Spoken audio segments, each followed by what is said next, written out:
Welcome back to Science Lecture. Let's continue with the second part of chapter Sound. In the last video, we discussed what is sound, and we also learned that sound is produced due to vibration. Sound can travel through solids, liquids, and gases as well. To understand this more, we have some activities here. For example, in the first activity, as you can see, there is a table, wooden table, and one boy is tapping the table on one end, and the other boy has kept his ear in touch with the surface of the table.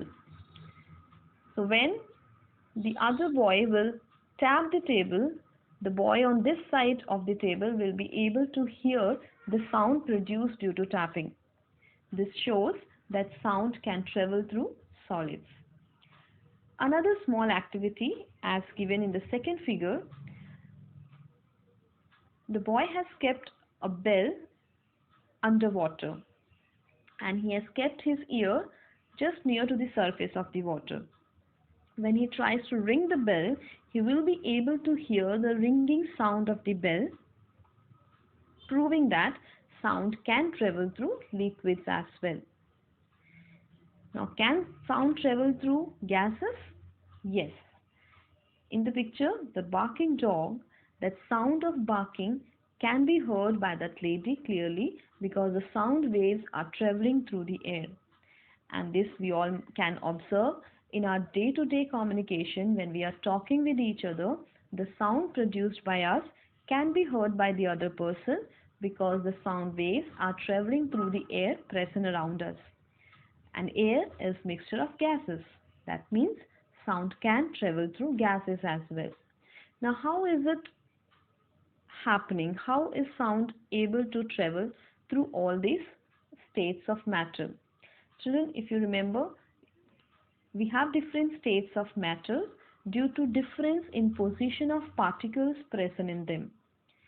For example, in solids, the particles are very compactly packed.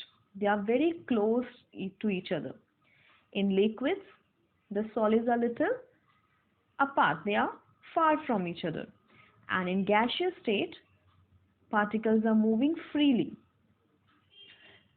So, due to this position, sound travels faster in solids because the particles are more densely packed together. So, sound waves can travel more easily through solids as compared to liquids and gases. Therefore, we can say that sound travels faster in solids. That means sound is traveling only when there is a medium present to travel through them. What will happen if there are no particles and if there is no medium for traveling of sound waves? Yes, sound cannot travel through a vacuum. What is vacuum? A vacuum is an area without any air, like space. So, an area where there is nothing is present, no solid, no liquid, no gases. So, sound cannot travel through space because there is no matter for the vibration to work in. So, as there are no particles to vibrate, there is no medium to travel. Therefore, sound cannot travel through a vacuum. Again, there is a small activity which will help us to understand this. As you can see, here there is a bell jar, a glass jar in which an electric bell is fitted. And down here you can see there is a vacuum pump to remove air from the jar. Now we will, with the help of this power supply, we have to keep the bell ringing.